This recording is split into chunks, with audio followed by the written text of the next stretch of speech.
Hello, everyone. I'm glad you're here. Please like and subscribe to keep me motivated to tell more interesting stories. Now, let's get started. It began, as most catastrophes do, with something small. One night, just one bad night of sleep. I'd stayed up a little too late watching a crime documentary that ended in a cliffhanger and left my heart thudding like a bass drum. I figured I'd be tired enough to crash anyway. I was wrong. That night, my brain decided to reinvent itself as a trivia machine. At 2:43 a.m., it asked, "Do octopuses dream?" At 3:15, "What if you never slept again?" Then came the spiral, imagining entire days without sleep meetings where I'd forget my own name, hallucinating pink pigeons while ordering lattes. The usual. I told myself it was a fluke, a one-off, a glitch in the system. But then the next night came, and the one after, and somewhere around the fourth night of staring at the ceiling like it owed me answers, I realized something was wrong. Sleep had left the building. I tried to act normal. I showed up to work, smiled at baristas, sent emails. But everything felt like I was underwater, slow, muffled, and surreal. And yet, when the night came, when the room got quiet and the world slowed down, I stayed wide awake. My body tired my brain electric. The clock was my enemy. 12:00, 1:00, 2:17. It became a routine wake-up check the time. Spiral, a bit pretend, to meditate, fail. Scroll through social media. Hate myself. Try breathing. Exercises fail again. I was existing in the margins of time, wedged between minutes that stretched and collapsed. There's a weird kind of loneliness in insomnia. You're awake while everyone else is sleeping. You feel like a misfit in a world designed for people who can just shut down. I started wondering how many others were awake at 3:27 a.m., typing, "Can you die from lack of sleep?" into their search bar. Spoiler, yes, but it takes a while. Comforting, huh? That's when I learned about fatal familial insomnia, a rare, horrifying genetic disorder that slowly robs people of the ability to sleep until they die. Only about 100 cases worldwide. Historians still debate whether certain historical figures like King Charles VI of France might have suffered from it.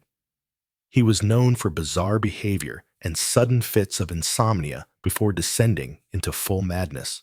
I didn't have that. At least I hoped I didn't. But try convincing a sleep-deprived brain not to latch on to worst-case scenarios. Every yawn felt suspicious. Every eye twitch a death omen. The weirdest part was how fast my body adjusted to being broken. I began to function on fumes, like an old car coasting downhill. Coffee wasn't a drink, it was a life force.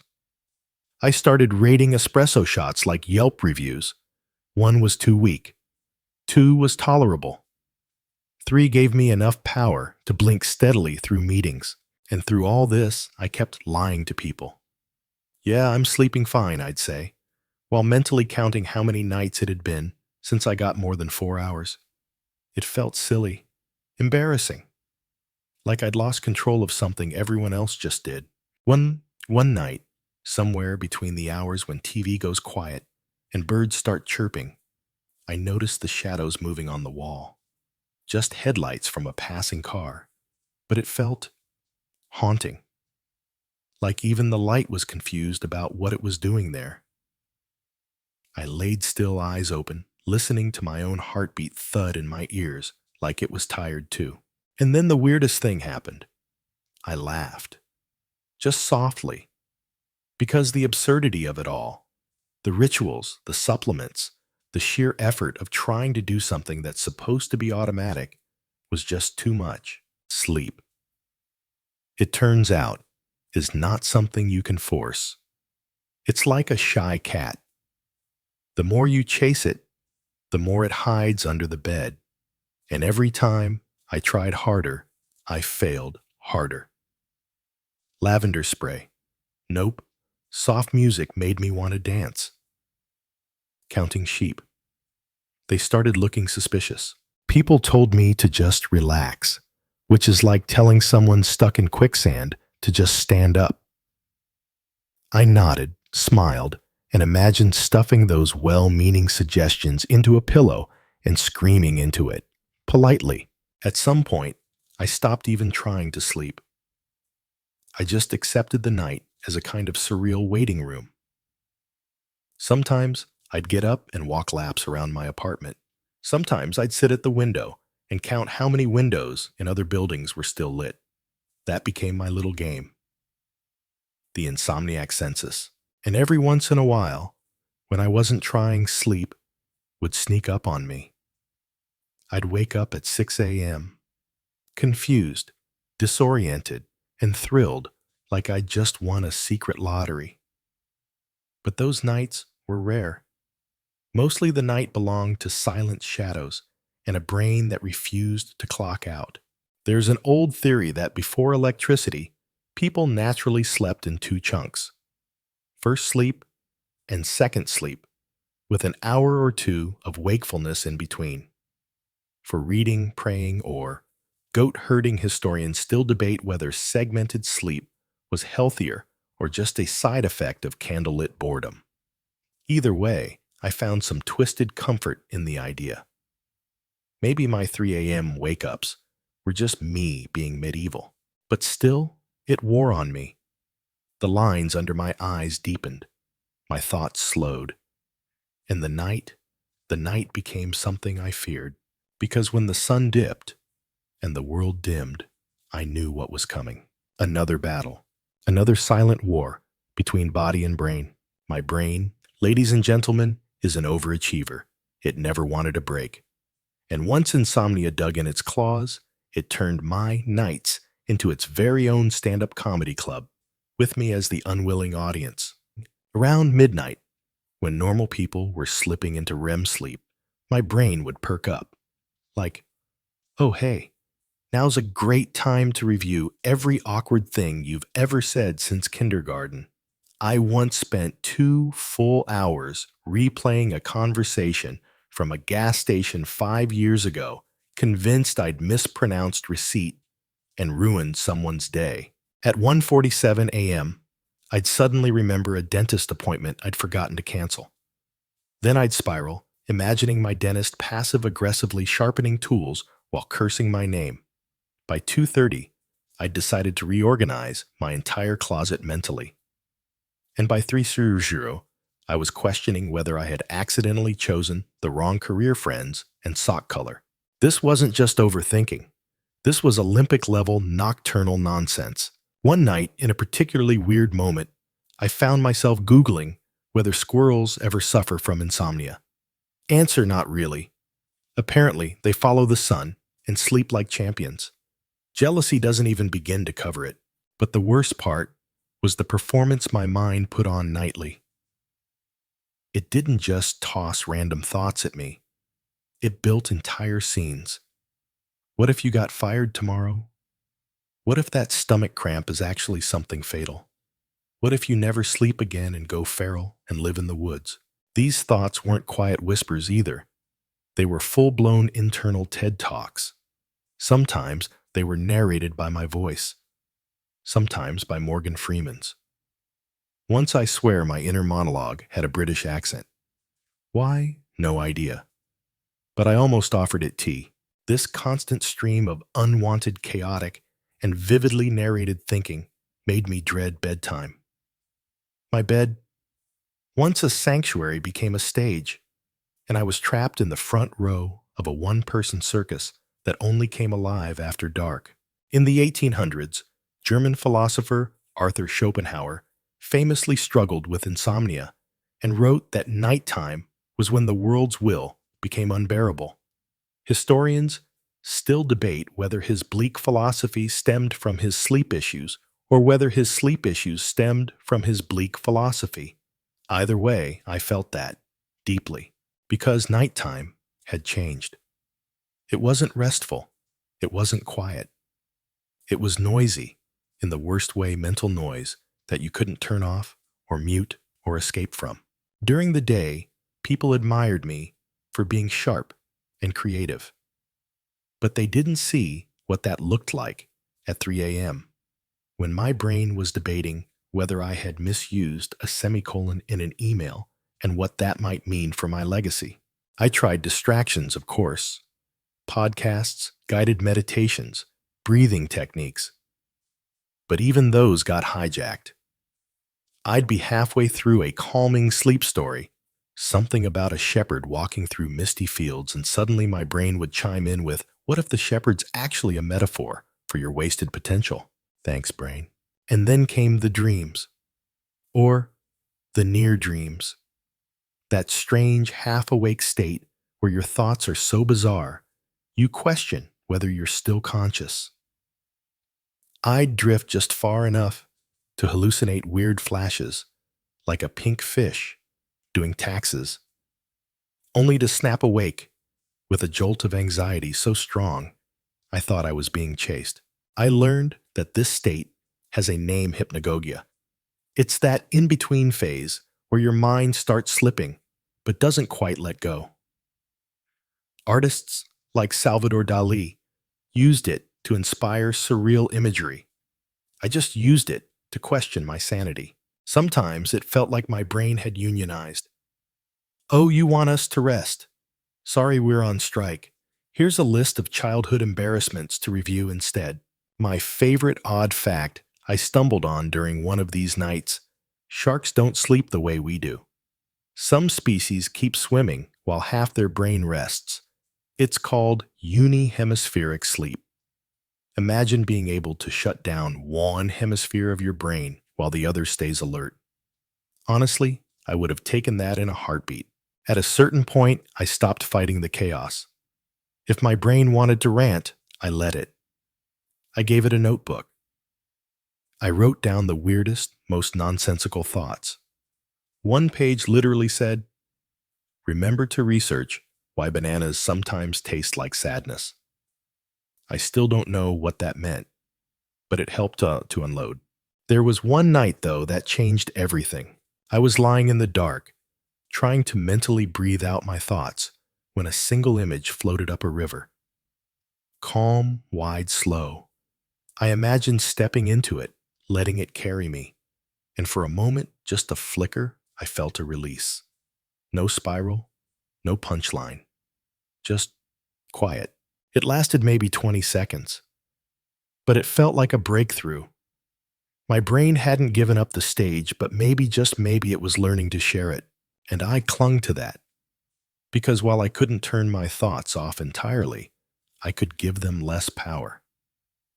I didn't have to follow every wild narrative to its exhausting conclusion. Sometimes I could just let it pass. My brain, the midnight stand-up comedian, still does its show. But now I watch from the back row, less invested, a little sleepy, maybe even a little amused. Because if you can't sleep, you might as well enjoy the weirdest show in town. After weeks of running mental marathons every night, I did what most desperate people do. I turned to the internet. If there was even a whisper of a solution to insomnia out there, I was going to find it and try it, and possibly cry when it didn't work. It started with the basics. You know, the kind of advice everyone thinks is revolutionary. Warm milk, herbal tea, journaling, a relaxing pre-bedtime routine. So, I made myself a sleep cocktail of chamomile honey and exactly one candle lit for ambiance. I drank it while listening to ocean waves and writing "I am calm" 10 times in a notebook. It was a beautiful setup. Pinterest-worthy. Instagrammable even. I still didn't sleep. Next, I downloaded every sleep app I could find. Some talked to me in soothing British voices. Others offered white noise options like rain on leaves or waves in a distant fjord. My favorite was cat purring under blanket, which, if nothing else, gave me hope that someone out there understood the assignment. But even then, my brain stayed wired. I started to suspect that my insomnia wasn't about needing more lavender in my life. It was about not knowing how to rest. I tried yoga. Restorative yoga, mind you, not the one that makes you question your spine's flexibility. I laid on the mat, breathing deeply, trying not to think about my to-do list. My brain still thinking about my to-do list, and also what happened to that sock I lost in 2019. Eventually, I ventured into the weirder territory. There was this one trend online where people swore by putting a bar of soap under their pillow. Supposedly, it relaxed the legs. No science, just soap. I did it anyway. The soap smelled great. I still didn't sleep. But hey, my pillowcase smelled like eucalyptus. One late night, I came across an article suggesting that people should sleep on their left side to help digestion and heart health. I flipped to the left. My arm went numb. I flipped back. My stomach gurgled in protest. Apparently, even my internal organs were indecisive. In ancient Japan, there was a belief that restless sleep was a sign of bad spirits lingering around you. People would place protective charms called omamori near their beds to ward them off.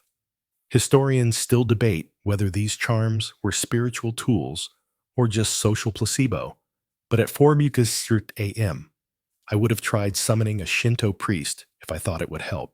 I even considered melatonin. At first, I resisted. It felt like giving up. But after a string of 5-hour nights followed by 8-hour days, I gave in. One small pill, one big hope. I waited. I still didn't sleep. Well, not really. I napped. I hovered in and out of sleep like a buffering video. Just enough to dream of being rested, but never enough to actually be rested. It was cruel. Then came the YouTube rabbit hole. I found channels of people whispering into microphones, tapping on plastic flipping book pages, all labeled as ASMR for sleep. At first, I thought it was a joke. But then I found one channel where a woman whispered bedtime stories about space whales and stardust muffins. It was bizarre. It was gentle. I was into it. That night, I slept almost 5 hours straight, a record. I woke up amazed and mildly alarmed that my new sleep savior might be a whispering woman pretending to be a sentient baguette in space.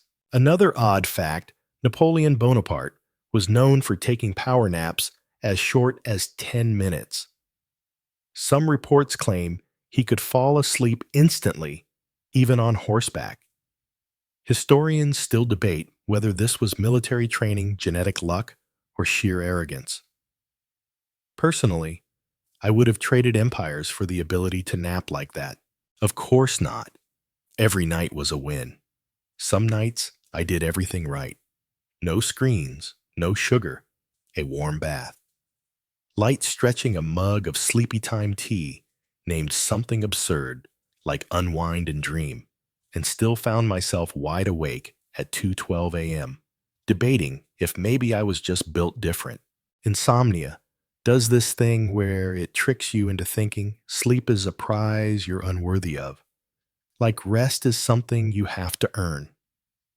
And if you don't earn it perfectly, if you slip up even a little, your punishment is a night with your thoughts and the hum of your fridge. I kept trying though, not out of optimism, but stubbornness. I even bought one of those weighted blankets. People online swore it was like being hugged by a giant marshmallow, and I'll admit it was cozy.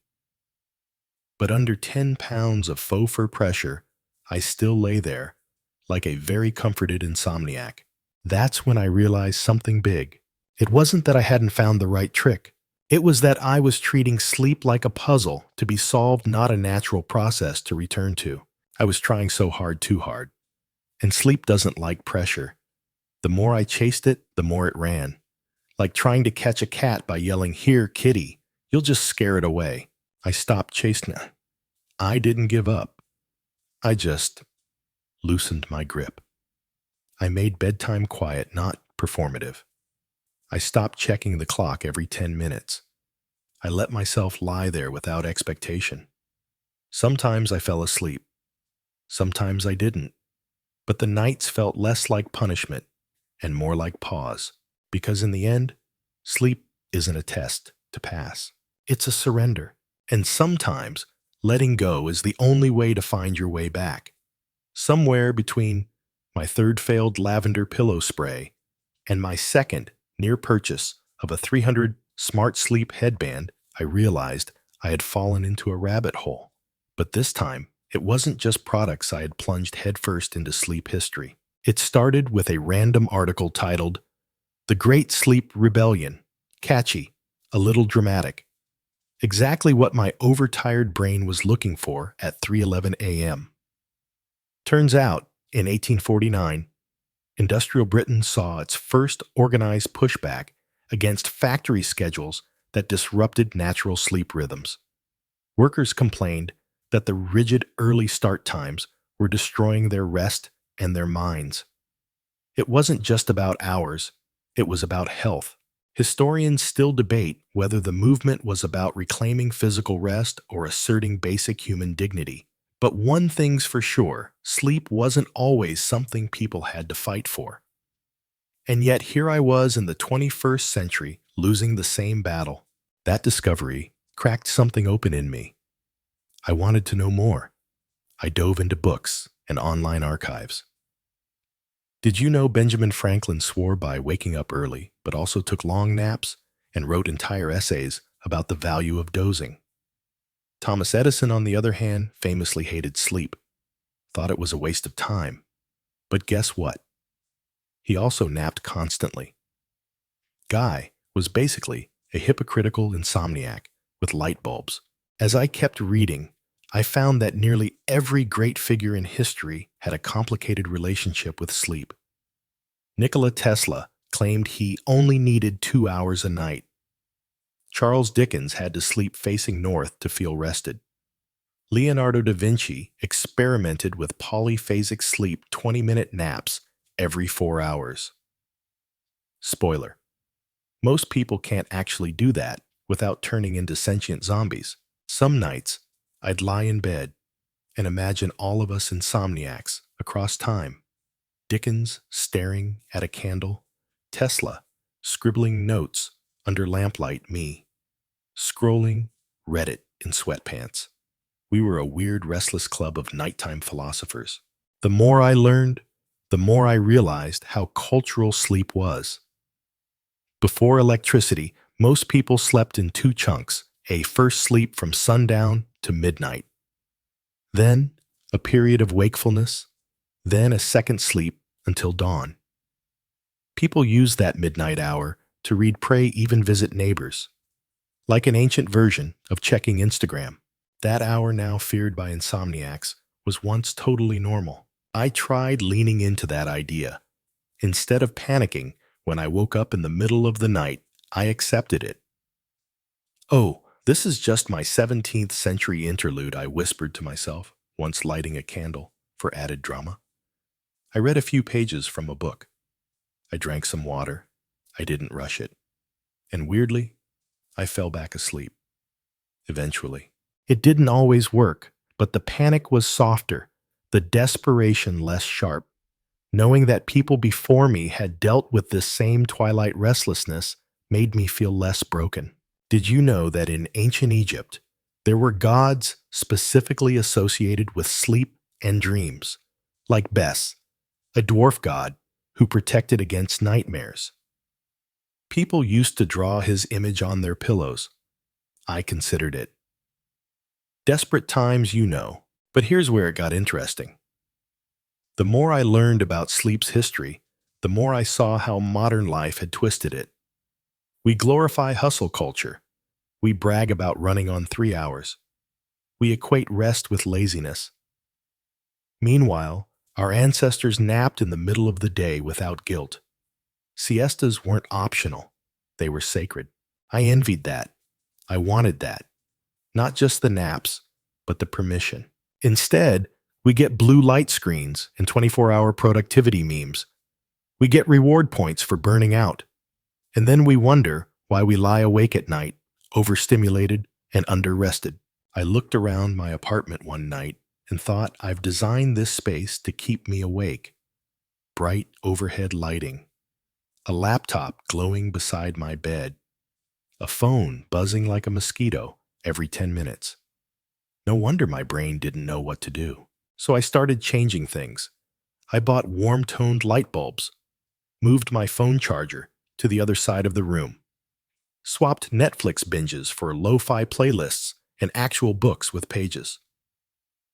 I even started wearing blue light-blocking glasses that made me look like a sleep-deprived librarian with a skincare routine.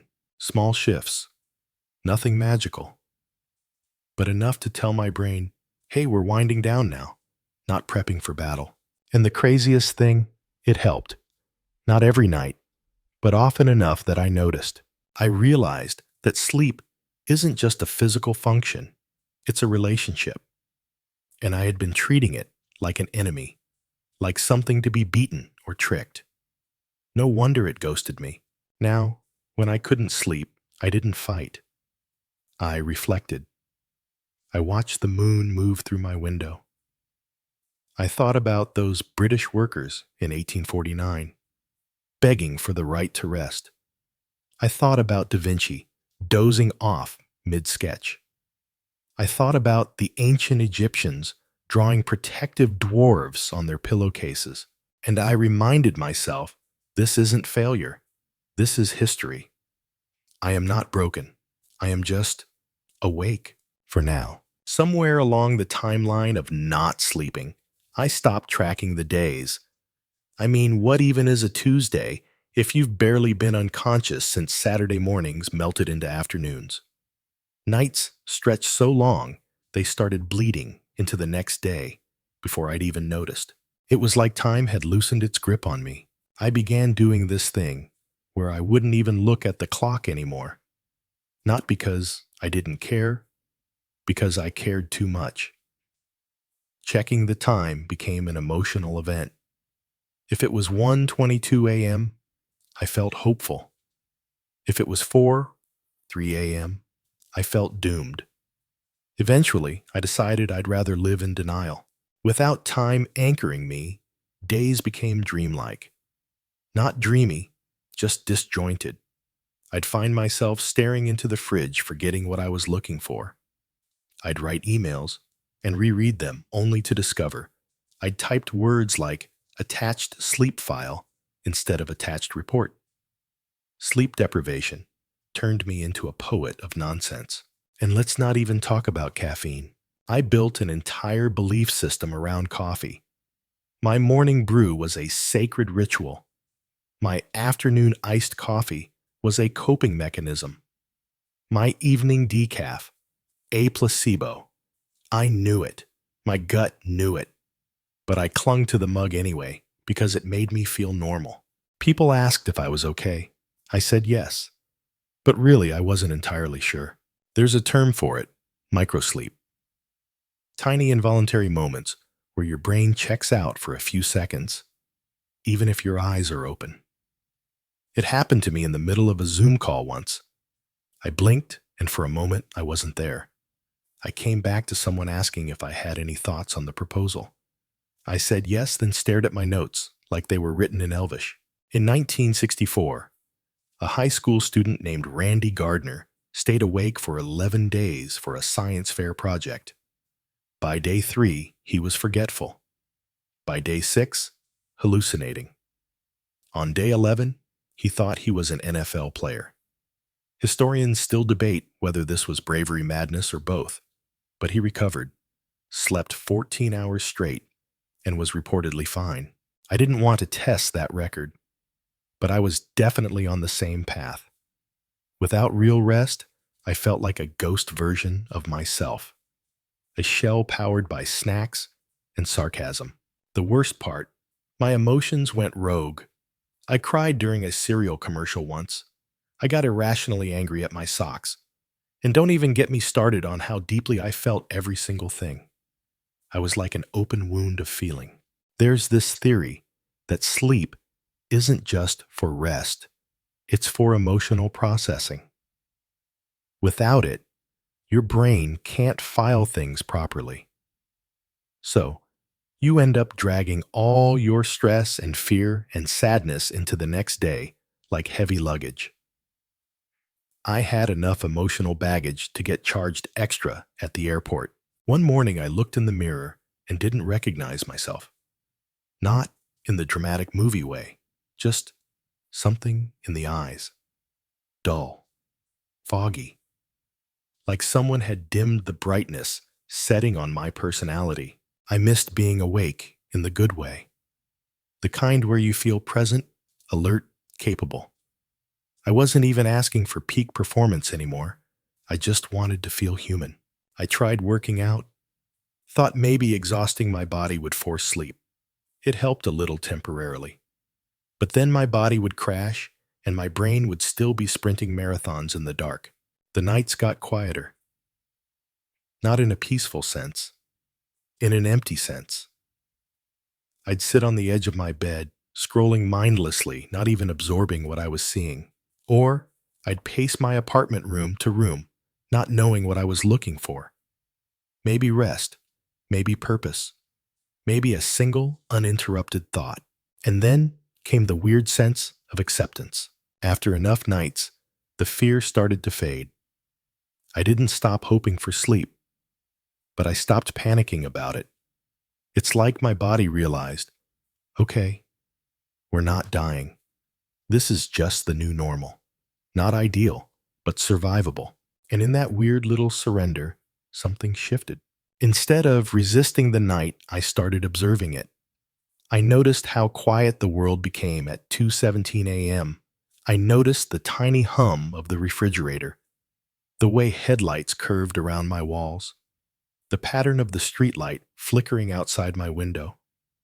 All things I'd never paid attention to before, because I was never awake to notice.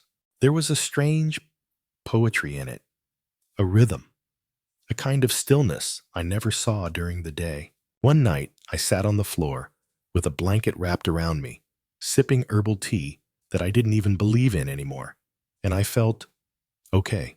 Not good, but okay. I wasn't alone.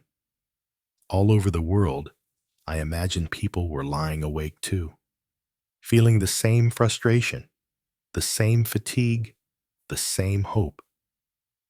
We were all part of the sleepless web, connected by the quiet blinking into the dark. And maybe that's what made it bearable. I wasn't lost. I was just floating, waiting for dawn, waiting for sleep, waiting to feel like myself again. It took me longer than I cared to admit to finally say the words out loud. I think I need help. It wasn't dramatic. I didn't collapse in tears. I just whispered it to myself while staring into the middle distance of a half-empty cereal bowl at 3 in the afternoon.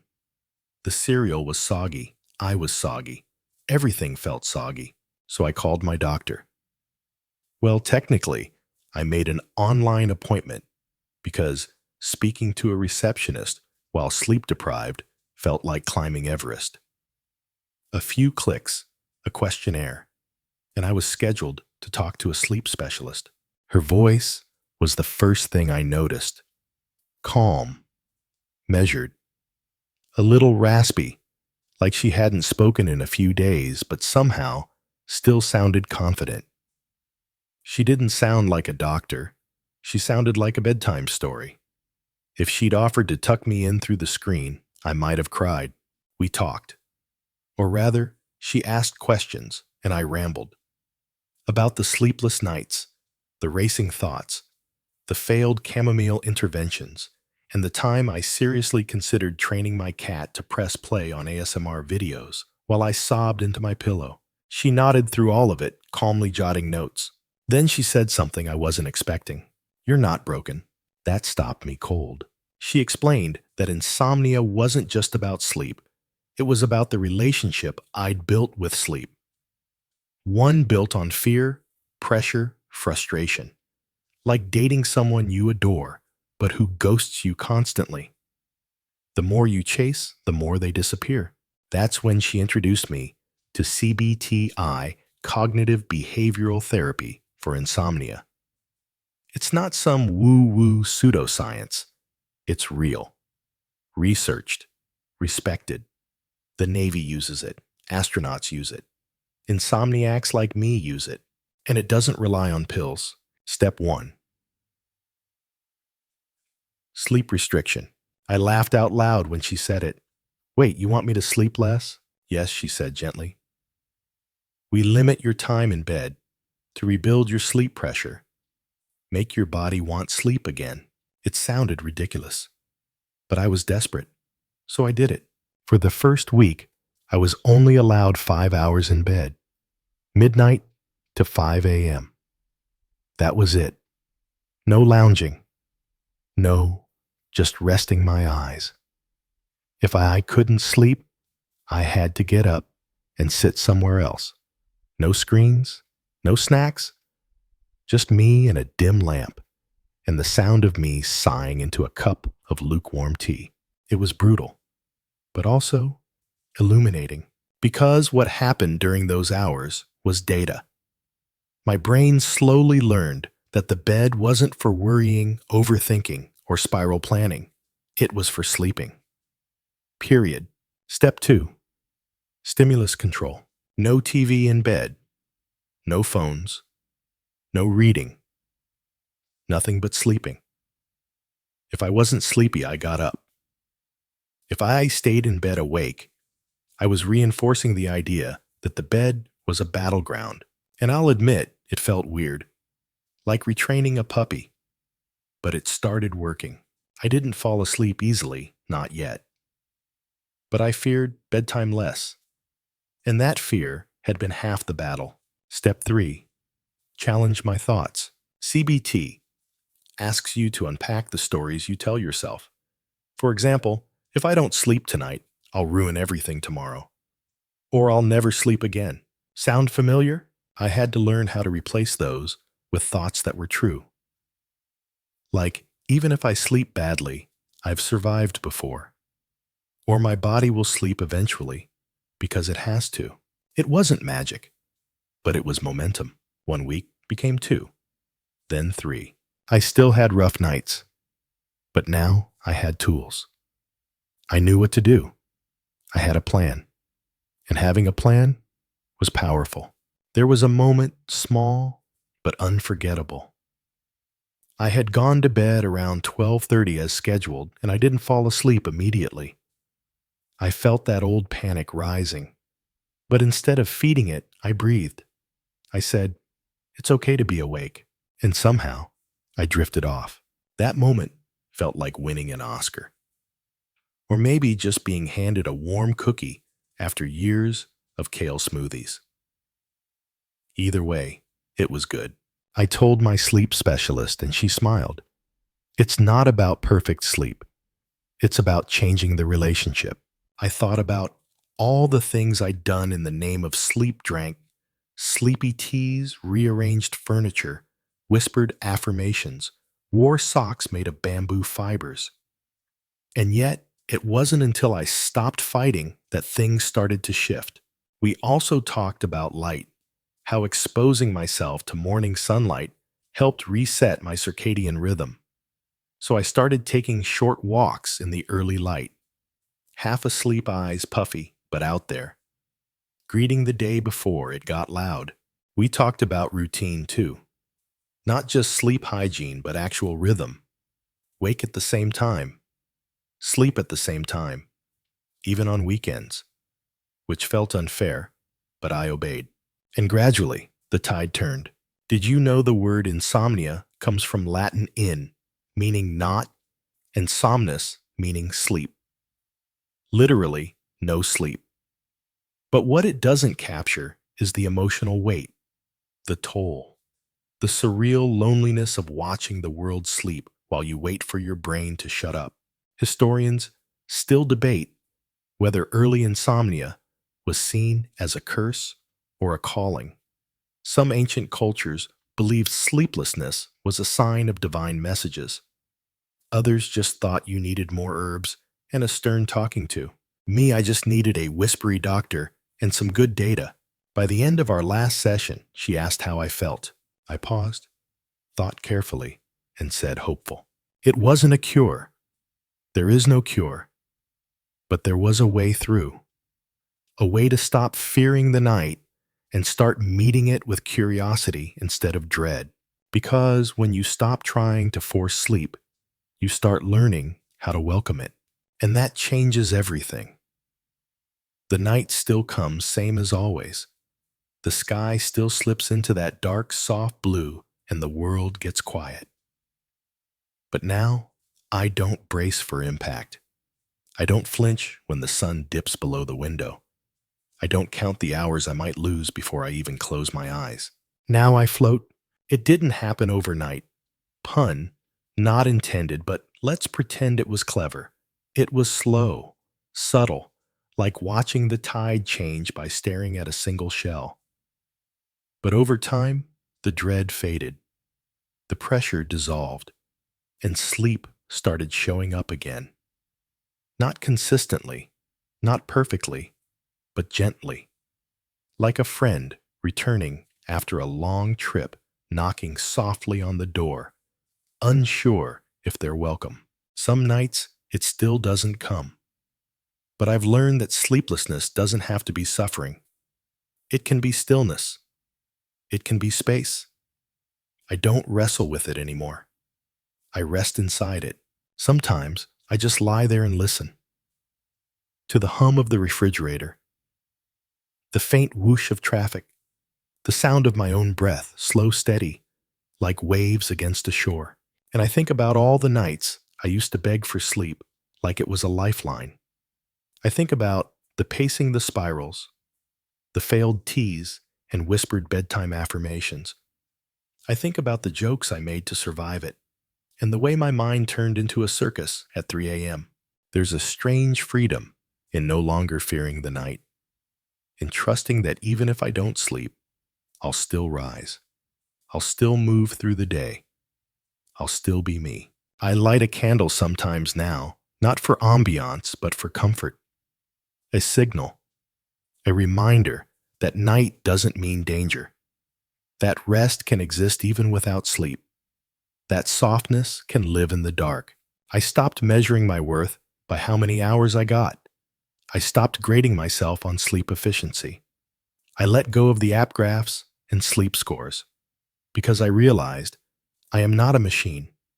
I am not a statistic. I am a person. And some nights people just stay awake. Did you know sea otters sleep holding hands so they don't drift apart? Yeah, I read that one night when I couldn't sleep. It stayed with me. There's something beautiful in that sleep, as connection, not isolation. I think about it now when I feel that quiet ache of wakefulness. I imagine all the other insomniacs holding hands across the dark. I read poetry sometimes. Nothing heavy, just simple lines that move like lullabies. Or I listen to audio of rain falling on tents, or pages turning, or someone whispering nonsense in French. I've learned that sleep comes easier when you give your mind something soft to land on. Sometimes I even talk to my insomnia. Not out loud. That would be weird. Okay, maybe a little out loud, but more like a mental nudge. Hey, it's okay. We're not fighting tonight. And sometimes just saying that is enough to let go. And the dreams, when they come, are sweeter now. Not frantic, not distorted, just peaceful. A sign. I think that my mind feels safe again. That sleep isn't something I have to earn or chase. It's something I get to receive. There was one night recently where I fell asleep mid-sentence.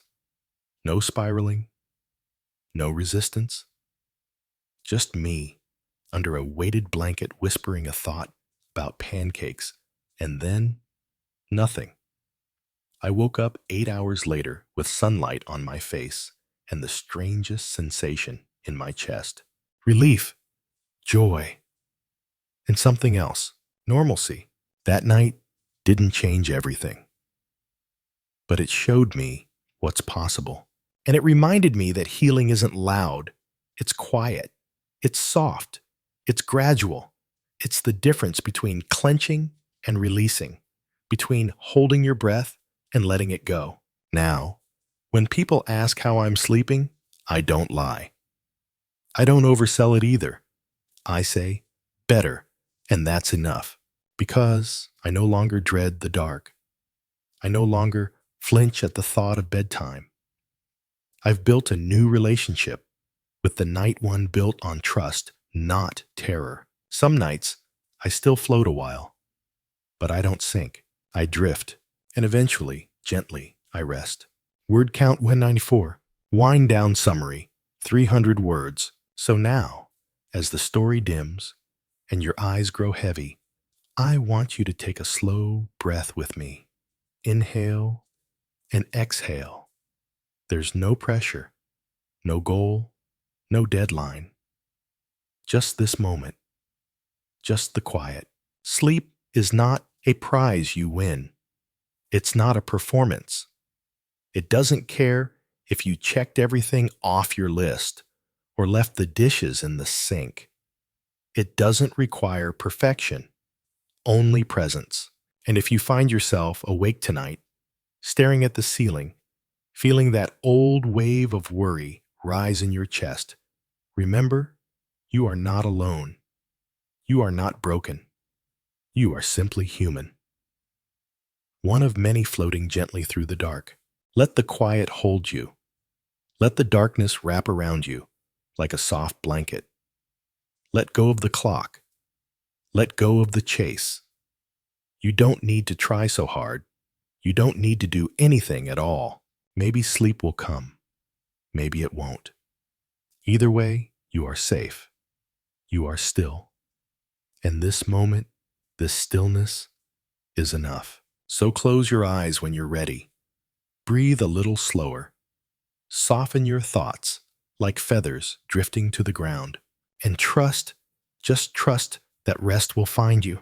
Maybe not tonight, but soon. And when it does, you'll be ready.